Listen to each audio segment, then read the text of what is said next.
Doreen Granpeesheh is the Dr. Doreen is an expert in autism. Doreen Granpeesheh. Dr. Granpeesheh. Dr. Doreen Granpeesheh. Dr. Doreen Granpeesheh is a visionary in the field of autism. Now you can ask her questions on Ask Dr. Doreen.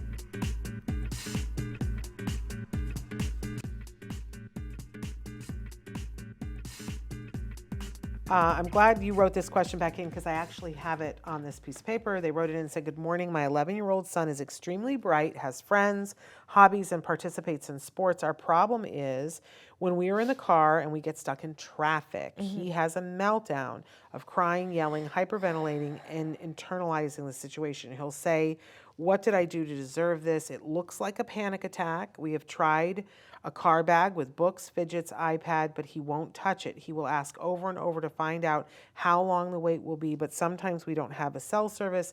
It's like he needs information, but even if we know, he still doesn't settle down. What can we do? Traffic is a part of life, and thank you."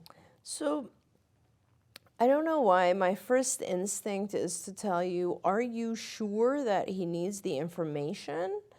Or do you think it is possible that he is enjoying the attention that you give him when he is panicking? So question that, ask yourself that, because a lot of times our kids begin to interact in a way where now they're getting a lot of parents giving them a way to calm down. It's okay, honey, it's all right, we'll be all right. It's totally fine, don't worry, it'll be this, it'll be that. It's a lot of interaction from you. And perhaps that's what's maintaining this behavior. So my first question, and this can be a little tough, but my first question is, what happens if you don't interact at all and you just play some music, give him the opportunity to put on some headphones or whatever. If he chooses to, he can. If he chooses not to, it's up to him. But basically, carry on a conversation with someone else in the car when you hit traffic and see what happens. And see if he is able to get control of that anxiety some other way than leaning into you having to calm him. Because you've given him a lot of other options, but he continues to maintain this one. Try that. And by the way, it's working if it gets worse before it gets better. That's called an extinction burst. Whenever something gains attention, whenever the function of something is attention, whenever a child does something in order to gain attention and we stop the attention, that behavior will get worse. It's called an extinction burst. It'll get worse and then it'll rapidly dissolve and go away. And the reason it gets worse is because from the child's perspective, they're thinking, why isn't anybody telling me how much time is left? Why isn't anybody interacting with me? Why isn't anybody giving me more attention right now?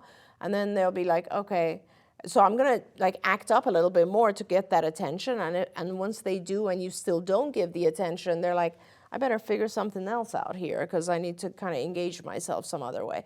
So that is one possibility, is that he's doing it for the attention.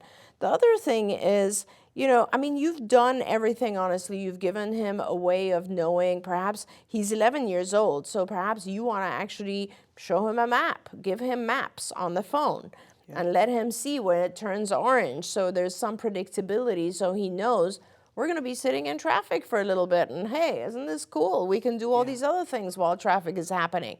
You've given him a lot of good things here. I like that you've given him books, fidget stuff, iPad, but if he chooses not to approach that and he chooses to just engage with you, then that tells me it's the attention that he's looking for a little bit. Yeah, he sounds like a kid who might like a GPS watch for Christmas. That honestly, or just actually teaching him how to understand what's on the Maps app, you know, because that helps you. And he can actually look at it himself and see that there's 20 minutes left. In fact, if you use Maps or Waze, they both tell you how much time in traffic. Yeah. So. And I got to say, too, there's a set of headphones in the toy guide that are called 𝗝𝗄𝘃𝗲 Max. It's from Leapfrog. I love these headphones because you can use them with a Bluetooth so they can play their own music. And they're kind of, they look like Leapfrog in that they're white and they have green details on them. They're kind of cool looking. So you could use them for older kids, but so you can listen to anything that you want, but it also comes pre-programmed with a bunch of meditation things Oh, I about love that. breathing. I love that. And, Oh my and gosh. here's the thing that I love the most about them. They are factory preset, so you can't turn the volume up so hard that you could hurt your ear, Wow. which a lot of our kids, that's a concern, right? So I think that's a great thing to have on board in the car before the traffic, right? Absolutely. Instead of waiting for the traffic, that we're going to get in the car and we're going to be in as calm of a state as possible. Absolutely. But honestly, Shannon, I think some of our kids, like, you know, a lot of kids, they're into geography, they're into Yes, maps, they're yes. into things like traffic. Yeah. So I don't know that in his case, it's enough to avoid it. I think, Yeah. in fact, like, just I teach agree. him how to, if he wants to know how much more time, teach him how to figure that out. Yeah. You Yeah. know, and just you stop talking about it and you stop trying to calm him I down. love that. But I do, by the way, thanks for talking about all these toys, because every toy you're telling about, I'm like, I want a it's copy. I good want that stuff. for my kid in Saudi. I know. They're no. That's everybody. Check out the toy guide.